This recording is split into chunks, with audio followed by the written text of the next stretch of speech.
ఉన్నత సింహాసనముపై ఆసీనుడా, దేవదూతలు ఆరాధించు పరిశుద్ధుడా.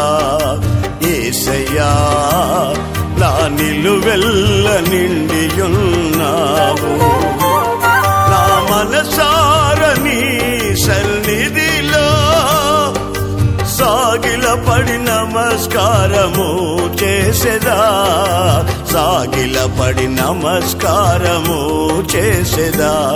నా మనసారని సన్నిధిలో సాగిలపడి నమస్కారము చేసెదా, సాగిలపడి నమస్కారం